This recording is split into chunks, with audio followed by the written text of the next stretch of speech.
अस्सलाम वालेकुम एंड खुश आमदीद व्यूअर्स, आप सबको पब्लिक हेल्थ के लेक्चर सीरीज़ के अंदर आज के पब्लिक हेल्थ के लेक्चर में जो हम बहुत ही इम्पोर्टेंट टॉपिक जो है ना डिस्कस करेंगे और उसको सीखेंगे। और उस इम्पोर्टेंट डिस्कशन के जो है ना 3 मेन पार्ट्स हैं। सबसे पहले हम ये पढ़ेंगे कि सिस्टम क्या है और public health care system, health care delivery system वो क्या चीज़ है।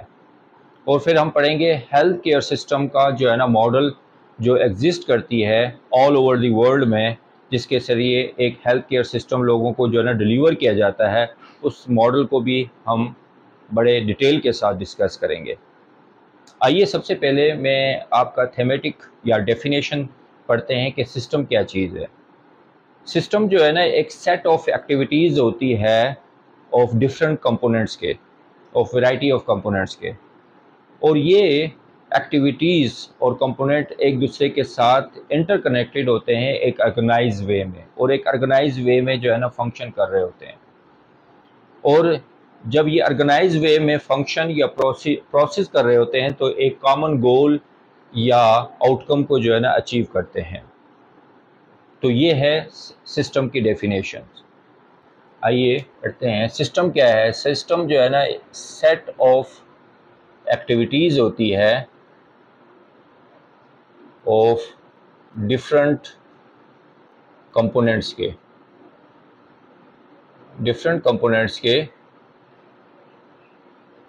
सही है ना। और ये दे आर इंटरकनेक्टेड, ये इंटरकनेक्टेड होते हैं, जितने भी कंपोनेंट है इस एक्टिविटीज़ के ये इंटरकनेक्टेड होते हैं एक दूसरे के साथ ऑर्गेनाइज वे में,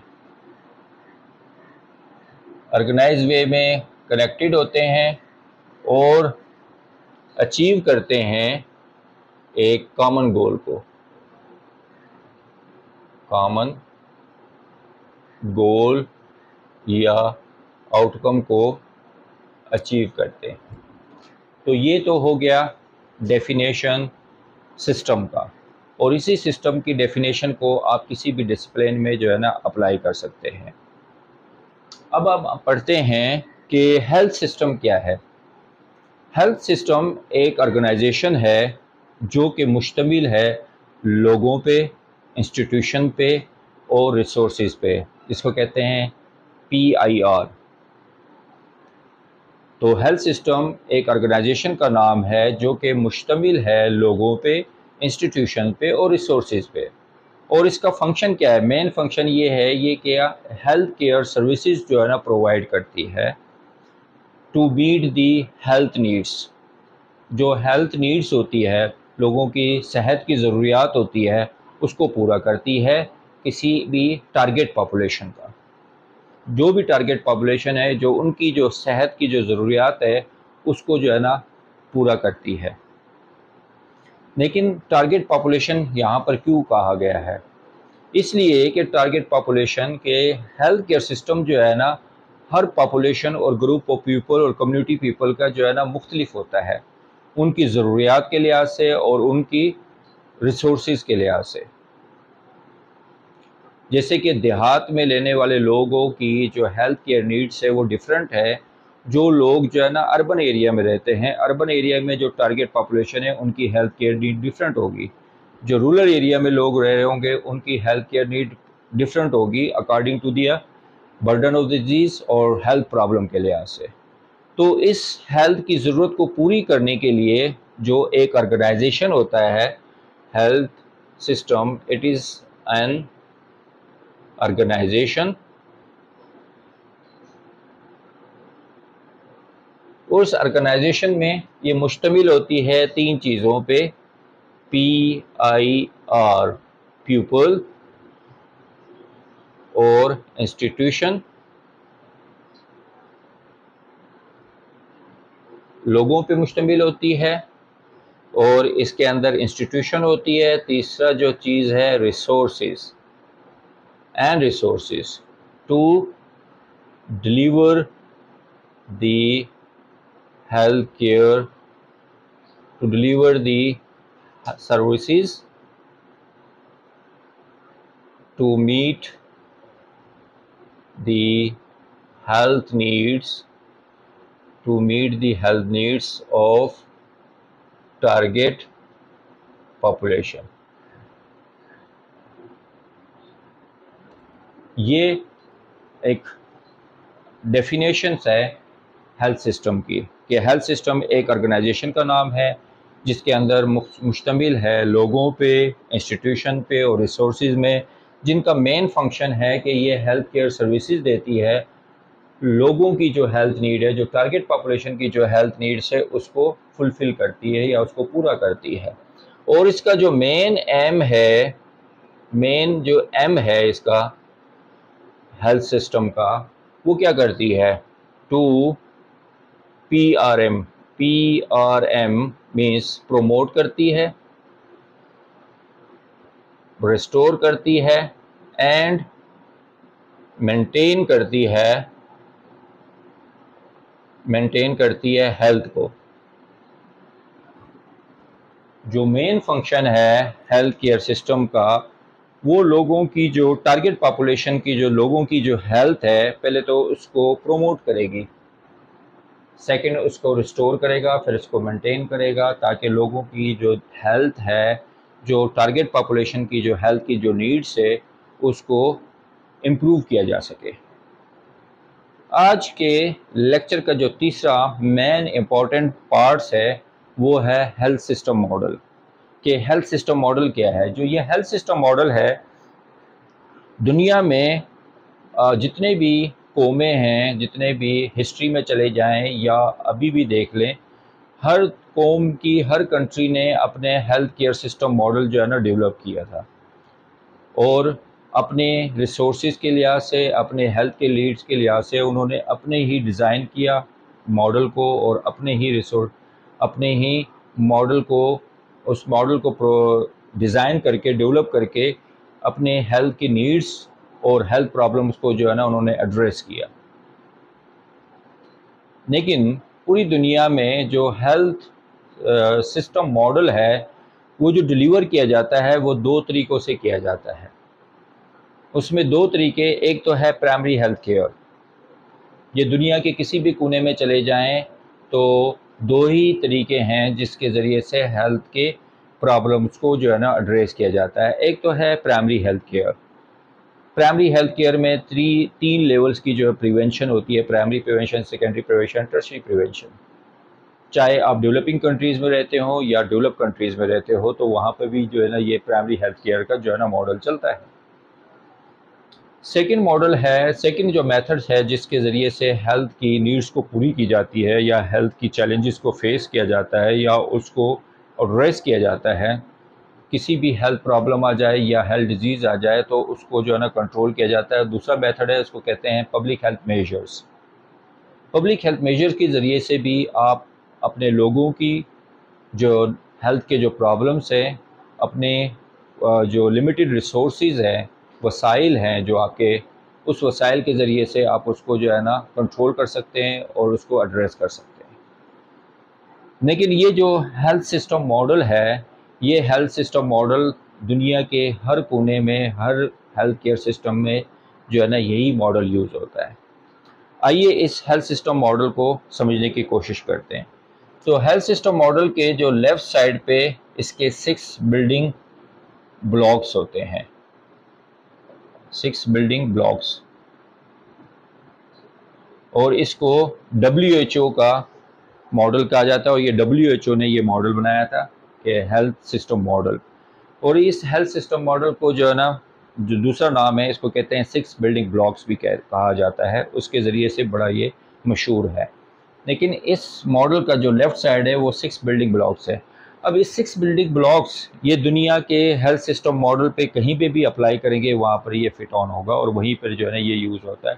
हर हेल्थ केयर सिस्टम मॉडल में ये मॉडल जो है ना यूज़ होती है। अब इस मॉडल में सबसे पहले जो है इसका बिल्डिंग ब्लॉक्स है वो है स्टीवर्डशिप। स्टीवर्डशिप कहते हैं इसको, या गवर्नेंस कहते हैं। किसी भी हेल्थ सिस्टम मॉडल को चलाने के लिए उसकी एडमिनिस्ट्रेशन, मैनेजमेंट होना बहुत ज़रूरी है।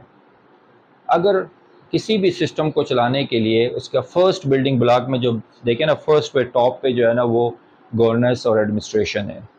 अगर आपकी हेल्थ सिस्टम मॉडल की जो गवर्नेंस है, जो स्टीवर्डशिप है, अगर वो बहुत ही कॉम्पिटेंट लोग हैं, बहुत ही हॉनेस्ट है, इंटीग्रेटेड है, तो आपकी हेल्थ केयर डिलीवरी सिस्टम जो है दूसरे जो ब्लॉक्स है हेल्थ केयर डिलीवरी सिस्टम की जो रिस्पॉन्सिवनेस है वो बड़ी क्वालिटी वाइज होगी और वो लोगों की ज़रूरत को और लोगों की जो हेल्थ नीड्स है उसको फुलफ़िल करेगी। जो हेल्थ केयर सिस्टम का मॉडल का जो आउटपुट होगा, आउटकम होगा, वो बड़ा प्रोग्नोसिस और इंडिकेटर्स जो है ना इम्प्रूव होंगे। चाहे ये आप इसको हॉस्पिटल लेवल पे अप्लाई करें, चाहे इसको बड़े लेवल पे पूरे हेल्थ केयर सिस्टम पे अप्लाई करें या हेल्थ मिनिस्ट्री पे अप्लाई करें या छोटे से अस्पताल पे अप्लाई करें। ये 6 बिल्डिंग ब्लॉक्स जो है ना हेल्थ सिस्टम मॉडल का जो मेन प्रिंसिपल या मेन कंपोनेंट्स है। सेकंड जो है ना बिल्डिंग ब्लॉक्स इसका है वो है HR। अच्छा, HR में जो दो किस्म के, एक तो होते हैं टेक्निकल स्टाफ्स जो होते हैं जिसको एक्सपर्ट्स कहते हैं, जो सिस्टम को चला, जैसे डॉक्टर है, नर्सिस है, फिजिशियंस हो गए, डॉक्टर्स, नर्सिस, पैरामेडिक्स, ये सारे वो टेक्निकल स्टाफ्स हैं जो टेक्निकली एक्सपर्ट होते हैं अपने फील्ड में, वो हेल्थ केयर सिस्टम को चला रहे होते हैं। सेकंड जो होते हैं सपोर्टिंग स्टाफ्स जो होते हैं ये भी हेल्थ केयर सिस्टम मॉडल में जो है ना HR के हिस्सा होते हैं। मिसाल के तौर पर हाउसकीपिंग वाले, सिक्योरिटी वाले, ट्रांसपोर्ट वाले, इवन दो जो वार्ड बॉयज़ हैं आपके वार्ड के अंदर, या जो ऑफिशियल स्टाफ है, मिनिस्ट्रियल स्टाफ है, वो भी एक सपोर्टिंग स्टाफ है जो आपके जो है ना हेल्थ केयर मॉडल को जो है ना रन कर रहे होते हैं। तो ये हो गया HR के बगैर भी आपका जो है ना हेल्थ सिस्टम मॉडल जो है ना वो रन नहीं कर सकता। सफिशिएंट नंबर में HR होना चाहिए। तीसरा जो मेन जो चीज़ है वो है फाइनेंसिंग। कोई भी मॉडल या सिस्टम को चलाने के लिए आपको सफिशिएंट नंबर या सफिशिएंट अमाउंट के अंदर जो है ना फाइनेंस की ज़रूरत होती है, जिसको बजट भी कहते हैं। तो वो बजट चाहे आप हेल्थ मिनिस्ट्री को दें, वो हेल्थ मिनिस्ट्री को बजट जाती है गवर्नमेंट लेवल पे, किसी भी कंट्री लेवल पे हेल्थ सिस्टम को चलाने के लिए फाइनेंसिंग की बहुत ज़रूरत है। और WHO ये कहता है कि किसी भी कंट्रीज़ की आपने हेल्थ इंडिकेटर्स को इम्प्रूव करना है तो एटलीस्ट GDP का 5% जो है ना आप हेल्थ पे एलोकेट करें, तब आपकी हेल्थ सिस्टम या हेल्थ के इंडिकेटर्स जो है ना इम्प्रूव कर सकते हैं। लेस देन 5% आप लगाएंगे तो आपके हेल्थ इंडिकेटर्स इम्प्रूव नहीं होंगे। इसी तरह जैसे हमारे पाकिस्तान में बदकिस्मती से कई सालों से जो है ना वो हमारे हेल्थ केयर सिस्टम पे जो GDP का लेस देन 2% से भी किसी अदवार में 1% के करीब या 1.5 या 1.7% GDP का जो है ना टोटल GDP का जो है एलोकेट किया गया था हेल्थ के ऊपर। तो इसलिए हमारी हेल्थ की जो है ना जो वो इम्प्रूव नहीं हो रहे हेल्थ केयर। तो फाइनेंसिंग बड़ी ज़रूरत है। फाइनेंस में जो है ना जितने भी HR आपके काम करेंगे, टेक्निकल सपोर्ट काम करेंगे, तो उनको सैलरीज पैकेज और चार्मिंग सैलरी पैकेज, जितने आप इंसेंटिव्स या कंपनसेशन अच्छा देंगे उतनी उनकी परफॉर्मेंस बढ़ेगी। Then again is the financing should be distributed in the fair and the justifiable way. आ जाते हैं इन आज के इस लेक्चर के अंदर हम जिस सिस्टम मॉडल है इसको ब्रीफली हम एक्सप्लेन कर रहे हैं। नेक्स्ट लेक्चर में जो सिर्फ इस हेल्थ सिस्टम मॉडल को हम डिटेल के साथ डिस्कस करेंगे। तो फोर्थ जो बिल्डिंग ब्लॉक्स है वो है मेडिसिन एंड टेक्नोलॉजीज। ये टेक्नोलॉजीज कौन सी? इन्वेंट्रीज जो होती है बायोमेडिकल टेक्नोलॉजी जो होती है, बायोमेडिकल टेक्नोलॉजी जो यूज़ होती है, ये भी एक मेन बिल्डिंग ब्लॉक्स है आपका हेल्थ सिस्टम मॉडल का। मेडिसन फार्मेसी के बगैर आपकी हेल्थ केयर सिस्टम चल ही नहीं सकती। लाजमी बात है, हेल्थ केयर सिस्टम में हॉस्पिटल के अंदर जो भी आएंगे डेफिनेटली मरीज़ आएंगे। उन मरीज़ों की इलाज के लिए आपका मेडिसन होना बहुत ज़रूरी है, and the medicine should be a standard, quality वाली होनी चाहिए। और आपको पता है हमारे पाकिस्तान के हेल्थ केयर सिस्टम मॉडल में किस किस्म की मेडिसन या किस किस्म की फार्मेसी जो है ना मार्केटिंग हो रही है। तो मेडिसन, क्वालिटी मेडिसन जो है ना प्रोवाइड करनी चाहिए सफिशिएंट अमाउंट में और सफिशिएंट नंबर्स के अंदर किसी भी हॉस्पिटल को या हेल्थ सिस्टम को जो है ना प्रोवाइड होनी चाहिए according to the number of the patients जो उनके पास आ रहे हैं। And the second one is biomedical technologies. Biomedical technologies भी क्वालिटी और स्टैंडर्ड का होना चाहिए according to the SOPs। Biomedical technologies में जैसे कि कंप्यूटर्स, अपना वेंटिलेटर्स हैं, MRI, CT स्कैन मशीनें हैं, लैब की जितनी मशीनें हैं, ये सारे बायोमेडिकल की हैं। और सर्जरीज़ के अंदर जितनी भी इन्वेंट्रीज़ या OT के अंदर जितनी भी इन्वेंट्रीज़ यूज़ होती है, बायोमेडिकल की इन्वेंट्रीज़ होती है, they should be a quality wise. और इस बायोमेडिकल की टेक्नोलॉजीज़ अगर नहीं होगी, अगर ये भी क्वालिटी वाइज SOPs के हिसाब से नहीं होगा, तो आपकी हेल्थ केयर सर्विसेज की जो प्रोग्नोसिस है, आउटकम है, बजाय गुड होने के बैड होगा। द फिफ्थ वन, जो हमारा फिफ्थ बिल्डिंग ब्लॉक्स का मेन कंपोनेंट्स है, वो है रिस्पॉन्सिवनेस।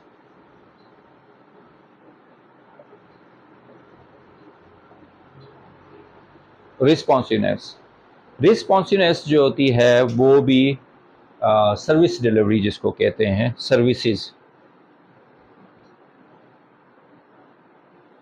अब सर्विसेज एक प्रोसेस का नाम है।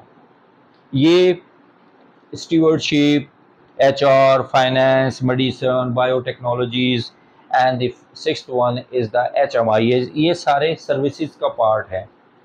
लाजमी बात है, किसी भी हेल्थ केयर सिस्टम मॉडल का जो, जैसे कि हमने मेन डेफिनेशन में पढ़ा था कि जो हेल्थ सिस्टम है वो एक ऑर्गेनाइजेशन का नाम है जो कि मुश्तमिल है पीपल पे, इंस्टीट्यूशन पे और रिसोर्सेज पे, और उनका मेन फंक्शन क्या है कि हेल्थ केयर सर्विसेज प्रोवाइड करना।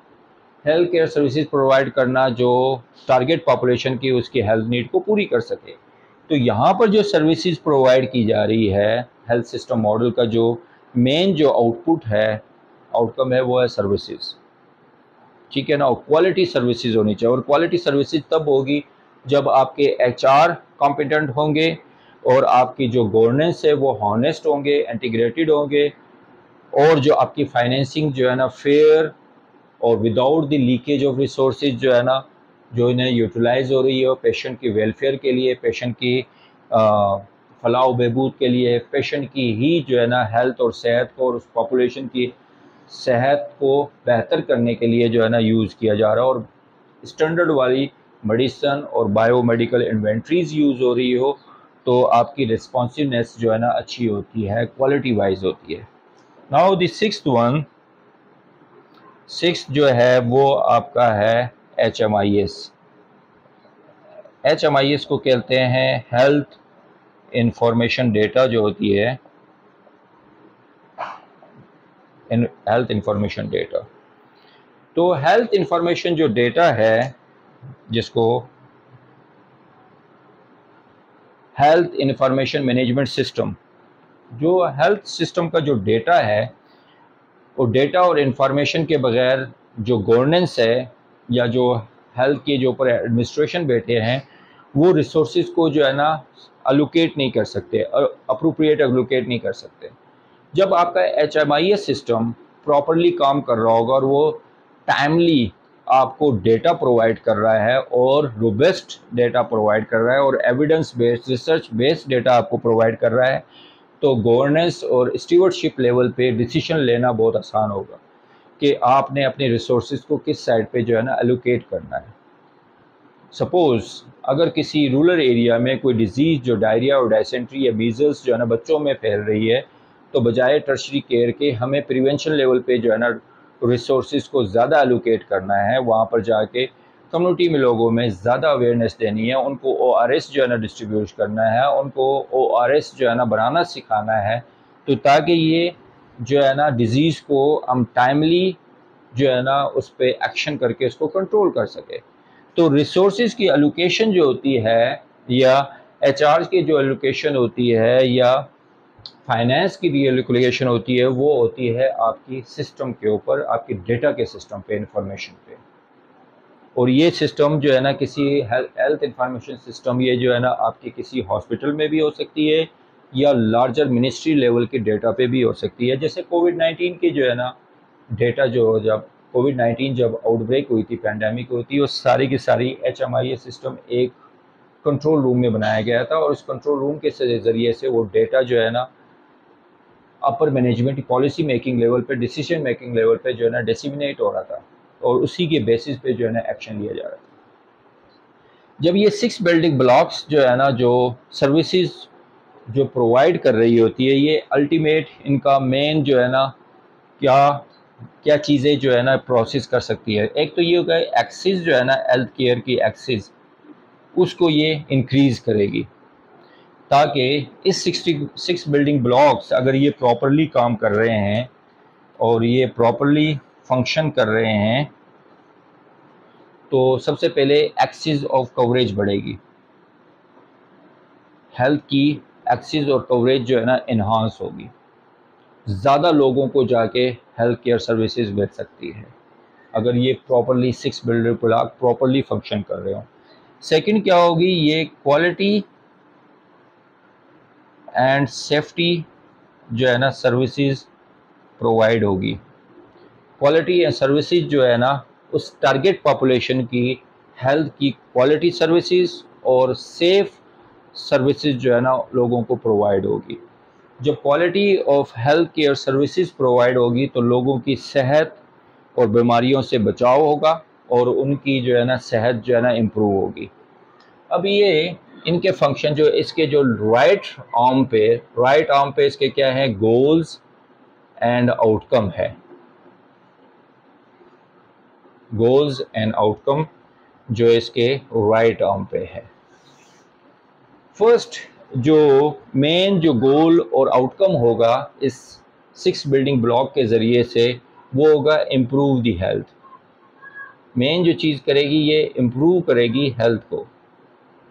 अब हेल्थ की इम्प्रूव जो होगी वो किस पे होगी, 3 लेवल्स पे होगी। 3 लेवल्स पे इम्प्रूव होगी हेल्थ। वो कौन सी 3 लेवल्स कौन से हैं, वो 3 लेवल्स जो है ना आपके हैं प्राइमरी, सेकेंडरी लेवल पे और टर्शियरी लेवल पे। प्राइमरी लेवल पे भी आपके हेल्थ की इम्प्रूव होगी, सेकेंडरी लेवल पे भी होगी और टर्शियरी लेवल पे भी होगी।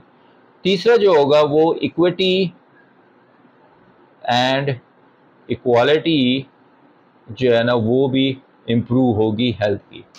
इक्विटी और इक्वालिटी, इक्विटी और वर्सेस इक्वालिटी जो आपकी दोनों किस्म की जो सर्विसेज है क्वालिटी होगी। इक्विटी जो होती है वो हेल्थ केयर सर्विसेज जो होगी इम्प्रूव होगी नीड बेस पे। हर ग्रुप ऑफ पीपल की, हर कम्युनिटी की जो नीड होती है वो डिफरेंट होती है। स्लम एरिया में रहने वाले लोगों की जो है ना हेल्थ नीड्स जो है ना डिफरेंट होगी as compare of the people which is are living in the lush area.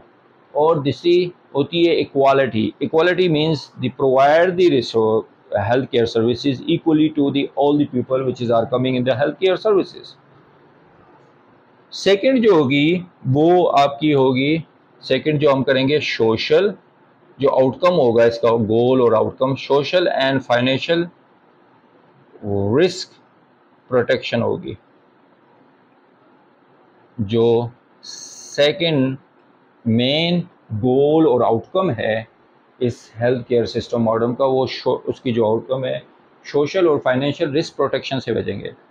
Social और health risk, social and financial risk protection जैसे कि सोशल इंश्योरेंस दी जाती है वेस्टर्न कंट्रीज़ में जो है ना, वहाँ पर जो है ना सेहत कार्ड या सोशल हेल्थ इंश्योरेंस कार्ड दी जाती है। यूके में NIH या NHS जो है ना वो जो है ना पूरी आपकी जो है ना हेल्थ की जो है ना हेल्थ को जो इंश्योर्स करती है वो गवर्नमेंट करती है। गवर्नमेंट ही जो है ना इंश्योरेंस या टैक्सेस के फॉर्म पे जो है ना कलेक्ट करती है, और आपकी सेहत की जो है ना पूरी की पूरी जिम्मेदारी एक स्टेट के ऊपर होती है, और वो यूके स्टेट ही जो है ना प्रोवाइड करती है। फिर वो आप ज़्यादातर वहाँ पर जो है ना जितने भी हॉस्पिटल है या हेल्थ केयर सर्विसेज है वो गवर्नमेंट के हैं। इसी तरह अगर आप यूरोपियन कंट्रीज में चले जाएं, वहाँ पर बिस्मार्क मॉडल है, यूके के अंदर बेवरेज मॉडल है, और जर्मनी के अंदर और दूसरे कंट्रीज़ के अंदर बिस्मार्क मॉडल है। वहाँ पर जो एक थर्ड पार्टी जो है इंश्योरेंस कंपनी वो आपसे प्रीमियम कलेक्ट करती है, फिर वो आपकी जो है ना हेल्थ इंश्योरेंस की जो है ना होली सोली जो है ना वो रिस्पॉन्सिबल होती है।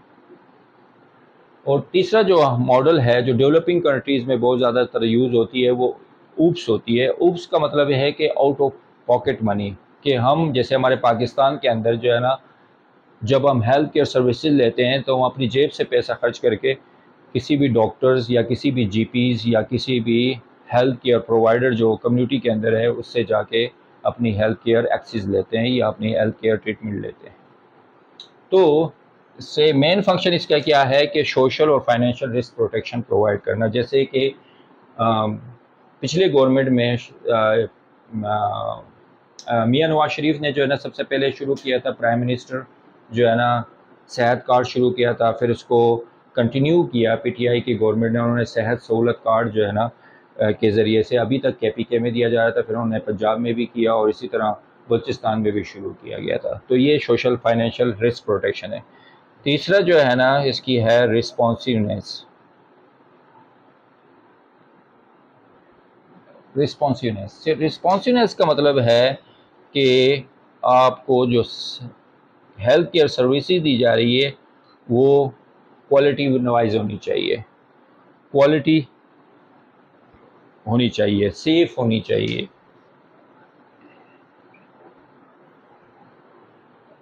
जो सर्विसेज प्रोवाइड करती है इसका मेन ऑब्जेक्टिव और एम और गोल है जितने भी 16 ब्लॉक का, वो है responsiveness should be provide in the quality wise, and it should be safe, and it should fulfil the affordable होनी चाहिए, अवेलेबल होनी चाहिए लोगों के लिए, और एक्सेसिबल भी होनी चाहिए।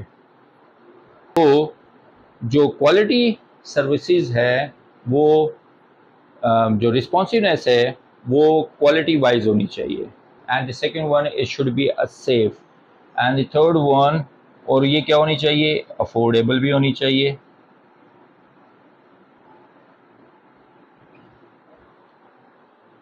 अवेलेबल भी होनी चाहिए, एक्सेसिबल भी होनी चाहिए। Now the last one is improve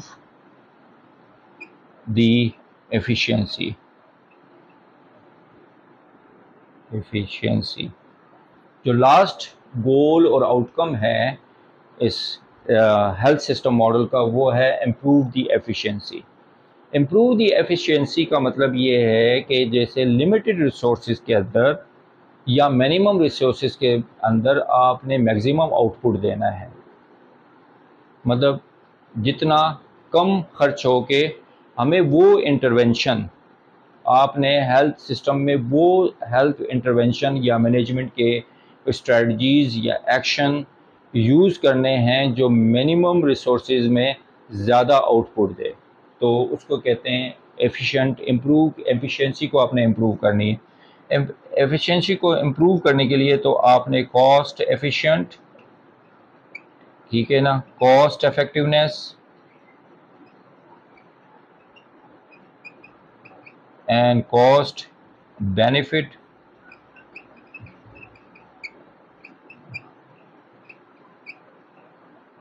cost efficient, cost effectiveness and cost benefit analysis के ज़रिए से वो स्ट्रेटजीज़ या वो एक्शन जो है ना आपने चूज़ करने हैं जिसके ज़रिए से मिनिमम रिसोर्सेज से मैक्सिमम आउटपुट दे। तो आज के लेक्चर में जो इसको समराइज़ करते हैं, आज के लेक्चर में जो हमने पढ़ा वो पढ़ा है क्या क्या कहते हैं कि सिस्टम क्या है। सिस्टम जो है ना एक सेट ऑफ एक्टिविटीज़ होती है डिफरेंट कंपोनेंट्स के जो इंटरकनेक्टेड होते हैं ऑर्गेनाइज वे में, जो एक कॉमन गोल या को हासिल करते हैं। फिर उसके बाद हमने पढ़ा हेल्थ सिस्टम। हेल्थ सिस्टम एक ऑर्गेनाइजेशन का नाम है जो कि मुश्तमिल है लोगों पे, इंस्टीट्यूशन पे और रिसोर्सेज पे, और जो डिलीवर करती है हेल्थ केयर सर्विसेज, जो लोगों की टारगेट पॉपुलेशन की जो हेल्थ नीड्स है उसको पूरी करती है। और उसका मेन मकसद ये होता है कि हेल्थ को प्रमोट किया जाए, रिस्टोर किया जाए और मेंटेन किया जाए। फिर हमने तीसरा पढ़ा कि हेल्थ सिस्टम मॉडल क्या है। हेल्थ सिस्टम मॉडल जैसे कि मैंने आपको बताया कि उसके लेफ़्ट आर्म पे जो है ना 6 बिल्डिंग ब्लॉक्स हैं, और ये 6 बिल्डिंग ब्लॉक्स जो है ना, फर्स्ट जो है उसका स्टीवर्डशिप और गवर्नेंस होती है, सेकंड उसकी एचआर होती है, थर्ड फाइनेंसिंग होती है, फोर्थ जो है ना वो मेडिसिन एंड टेक्नोलॉजीज़ होता है, फिफ्थ जो है ना रिस्पॉन्सिवनेस होती है, and the six one is the HMIA system. ये system six building blocks of the WHO का हेल्थ सिस्टम मॉडल के, ये दुनिया के हर कोने में हर हेल्थ सिस्टम मॉडल का हिस्सा होते हैं। और ये जो जब चीज़ें प्रोसेस कर रही होती है, जो प्रोसेस के अंदर ये क्या चीज़ बुढ़ा किस चीज़ को वो इंक्रीज़ करती है, एक्सिस ऑफ कवरेज को। इस 6 बिल्डिंग ब्लॉक से जो हमने एक्सिस और कवरेज को बढ़ाना है, क्वालिटी और सेफ्टी को जो है ना इंक्रीज़ करनी है, और इसके राइट आर्म पे जो इसके गोल और आउटकम होते हैं। और गोल और आउटकम में क्या है, सबसे पहले आपने हेल्थ को इम्प्रूव करना है। हेल्थ इससे इम्प्रूव होती है, इन्हांस होती है, वो 3 लेवल पे होती है। लेवल पे भी होती है, इक्विटी और इक्वालिटी को भी जो है ना मेंटेन करती है। इक्विटी और इक्वालिटी के ज़रिए से भी हेल्थ को इम्प्रूव किया जाता है। सेकंड जो है ना social and financial risk protection करती है through the social insurance scheme के ज़रिए से। और वो चाहे आप कौन सा भी मॉडल यूज़ करें, चाहे आप बेवरेज मॉडल यूज़ करें, बेंचमार्क मॉडल यूज़ करें या ओप्स यूज़ करें, लेकिन और भी बहुत से फाइनेंशियल प्रोटेक्शन है, लेकिन ये 3 मॉडल दुनिया में ज़्यादातर जो है ना हेल्थ के अंदर यूज़ हो रही होती है, जो लोगों को सेहत दे रही होती है, अपनी सेहत को एक्सेस करती है। तो ये फाइनेंशियल रिस्क प्रोटेक्शन भी जो है ना इसका मेन आउटकम है। And the fourth one is the responsiveness. Responsiveness जो सर्विसेज डिलीवरी हो रही है, वो सर्विसेज डिलीवरी जो है ना टाइमली होनी चाहिए, क्वालिटी वाइज होनी चाहिए, सेफ होनी चाहिए, और अकॉर्डिंग टू दी SOPs होनी चाहिए, and according to the needs, और नीड्स के लिहाज से होने चाहिए। फाइनल जो टारगेट पॉपुलेशन है उसके नीड्स के लिहाज से रिस्पॉन्सिवनेस होना चाहिए।